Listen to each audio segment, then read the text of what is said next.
Hello दोस्तों, इस video lecture में हम लोग बात करेंगे irrationality of square root of 2 and irrationality of square root of 3। तो square root of 2 and square root of 3 के बारे में अगर हमको प्रूफ करना है कि ये इरेशनल नंबर है तो इसको हम लोग प्रूफ कर सकते हैं मेथड ऑफ कंट्राडिक्शन से। मेथड ऑफ कंट्राडिक्शन एक बहुत ही फंडामेंटल मैथमेटिकल कॉन्सेप्ट है। ये इसको इस तरह से हम लोग समझ सकते हैं मेथड ऑफ कंट्राडिक्शन को कि जैसे हमारे पास मान लिया कि कोई स्टेटमेंट एस दिया हुआ है और ये बता दिया गया है कि ये स्टेटमेंट एस जो है वो ट्रू स्टेटमेंट है। तो हमको प्रूफ करना है कि स्टेटमेंट एस जो है वो ट्रू स्टेटमेंट है।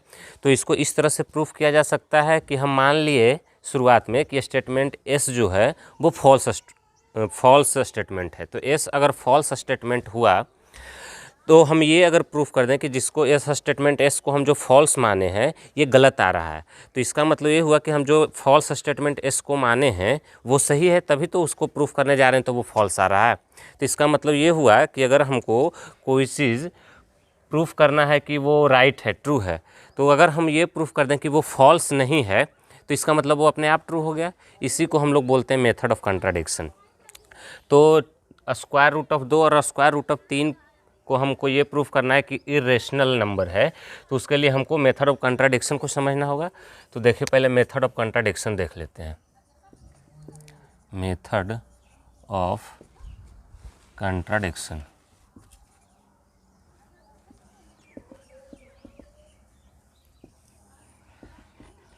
तो मेथड ऑफ कंट्राडिक्शन क्या कहता है कि if statement S is true, if statement S is true, ये हमको दिया हुआ है कि कोई स्टेटमेंट S जो है वो ट्रू स्टेटमेंट है, then to proof this statement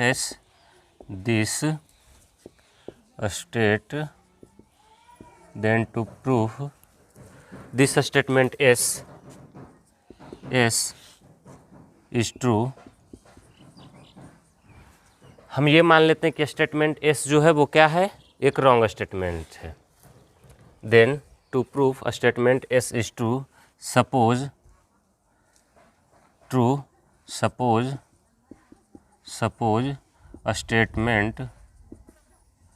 statement S is false.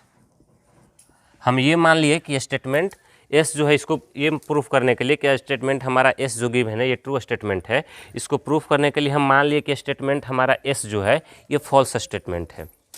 और अगर हम ये शो कर दें कि हमारा स्टेटमेंट एस जो है वो फॉल्स नहीं है तो ये अपने आप प्रूफ हो गया कि इसका मतलब एस जो है स्टेटमेंट वो ट्रू हुआ, क्योंकि एक साथ कोई स्टेटमेंट ट्रू और फॉल्स दोनों नहीं हो सकता है।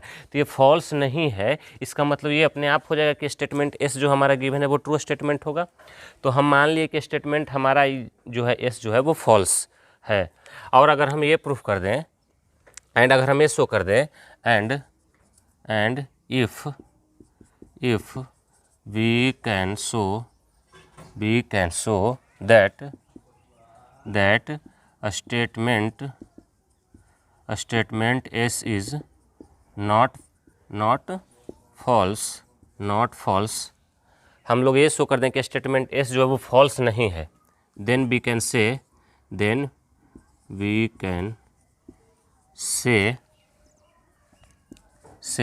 that a statement S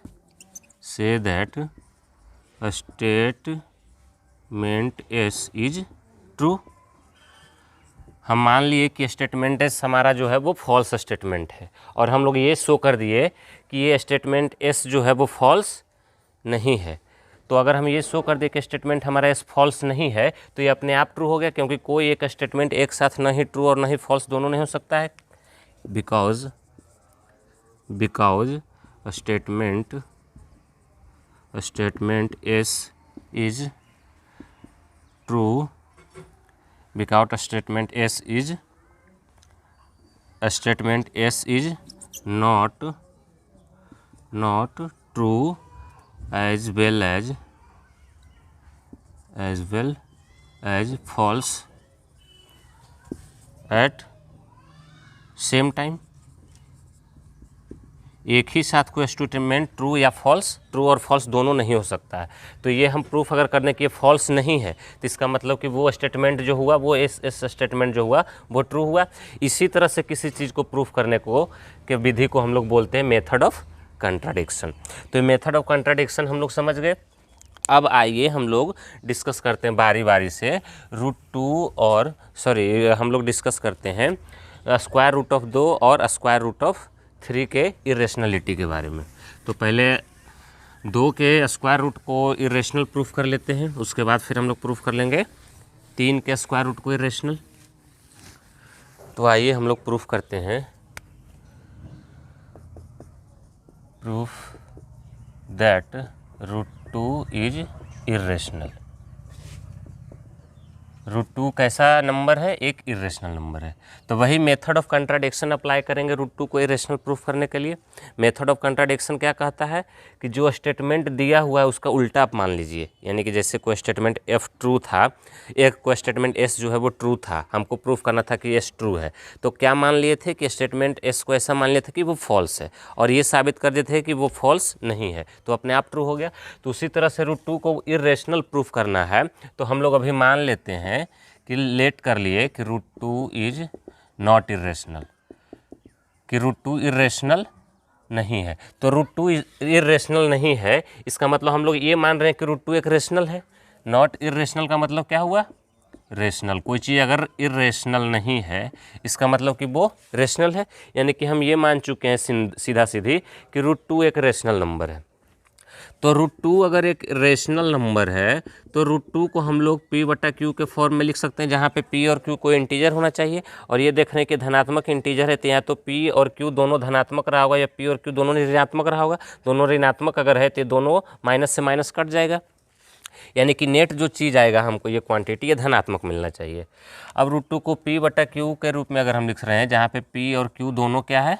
integer है। स्मॉल ले लीजिए q। तो p और q अगर दोनों इंटीजर है तो √2 को, ये हमारा p और q दोनों इंटीजर ले लिए, √2 को इस फॉर्मेट में लिख लिए इस कारण से क्योंकि अभी मान के चल रहे हैं कि √2 हमारा रेशनल नंबर है।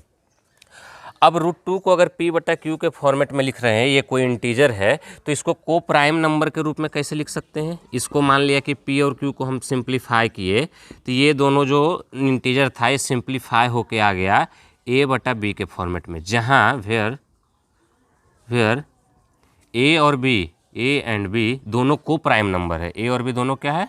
a and b are coprime numbers. को प्राइम नंबर्स कहने का मतलब कि a और b दो कोई ऐसा नंबर आया जिसका कि हायर कॉमन फैक्टर यानी कि मॉस यानी कि HCF दोनों का a और b का कितना होना चाहिए? 1 होना चाहिए। को प्राइम नंबर कहने का मतलब HCF of a and b is 1। a और b का HCF कितना होना चाहिए?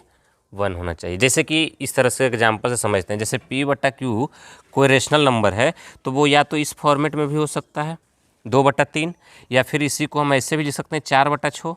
तो देखो ये सिंपल मतलब कर लें, इसको p/q को क्या कर लें? सिंपली कर लें, को प्राइम फैक्टर में मतलब लिख दिए। यहाँ पे कोई ज़रूरी नहीं है कि p/q में को प्राइम फैक्टर में है, यहाँ पे ये ज़रूरी है कि दोनों क्या है? a और b को प्राइम फैक्टर, यानी कि इन दोनों का HCF 1 है। जैसे यहाँ पे देखिए ये 2/3, 2 और 3 दोनों प्राइम नंबर है और एक को प्राइम भी है, क्योंकि दोनों का HCF कितना है? दोनों का HCF 1 है। जबकि 4/6 को अगर काटेंगे तो ये 2 मिलेगा और ये 3 मिलेगा, तो ये को प्राइम फैक्टर हुआ। यानी कि p/q अगर इसको बोलें तो ये वाला होगा 2/3 जो होगा वो a/b हो जाएगा।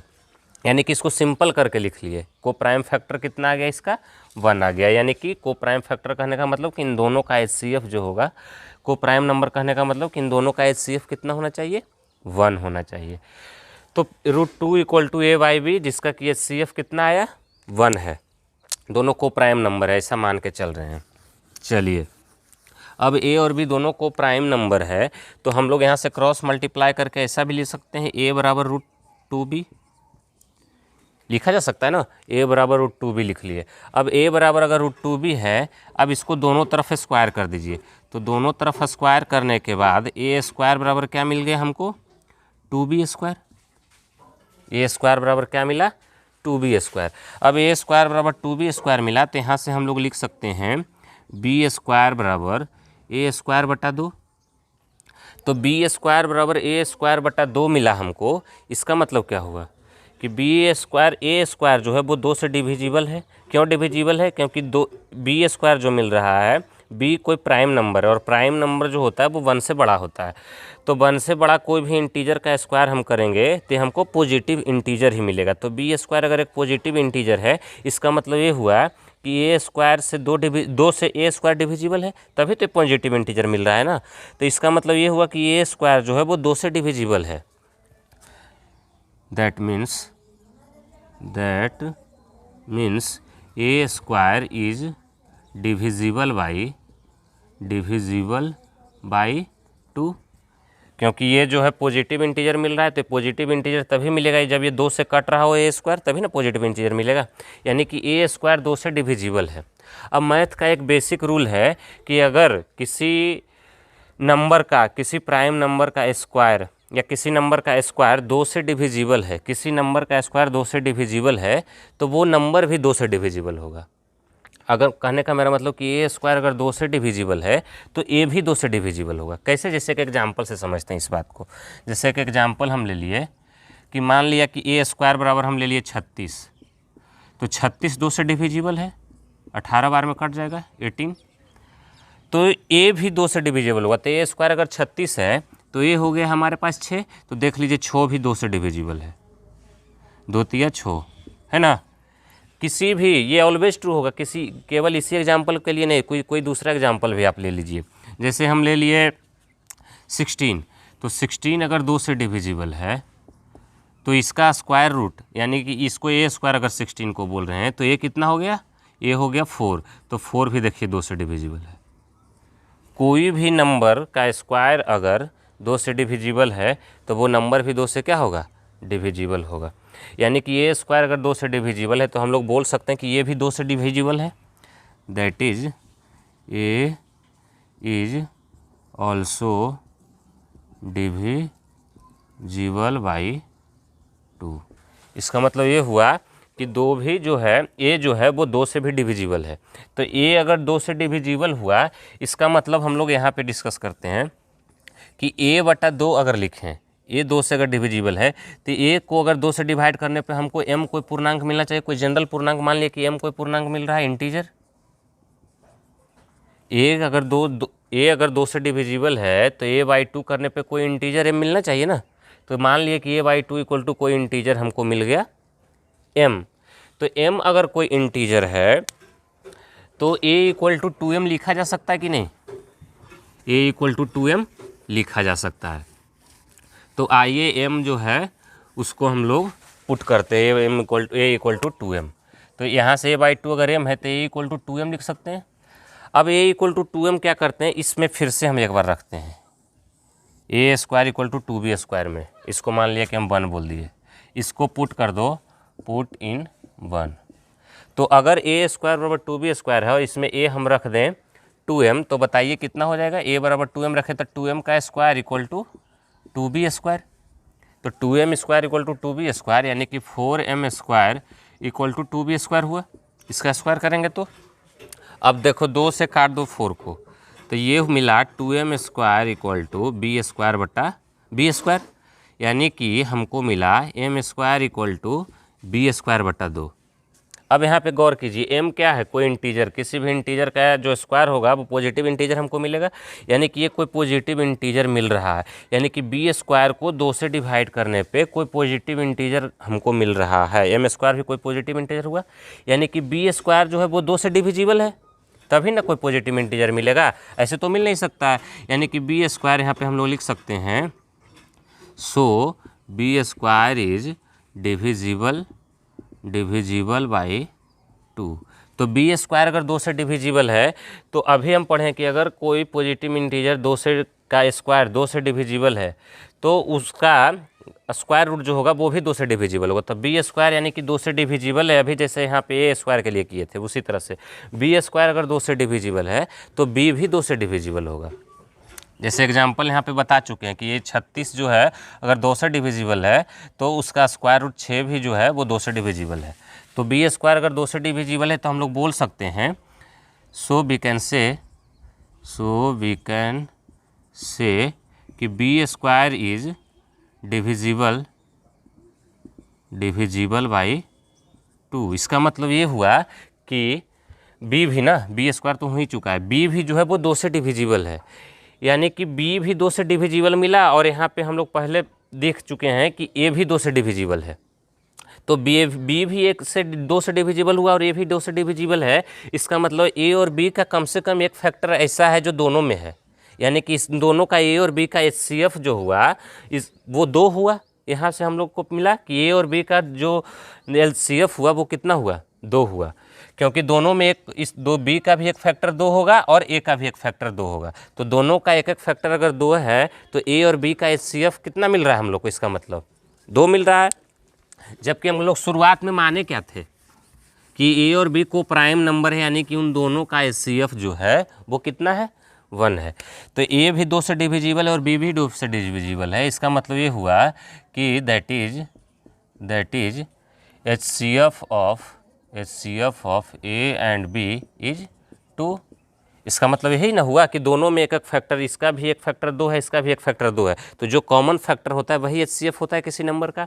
तो HCF जो हुआ ए और बी का वो 2 हुआ। जबकि हम लोग शुरुआत में क्या माने थे कि HCF of A and B वो कितना है, 1 है। ए और बी को प्राइम नंबर है जो कि 2 नहीं हो सकता है, 2 किसी भी को प्राइम नंबर का HCF, यानी कि ये गलत आया हमारा।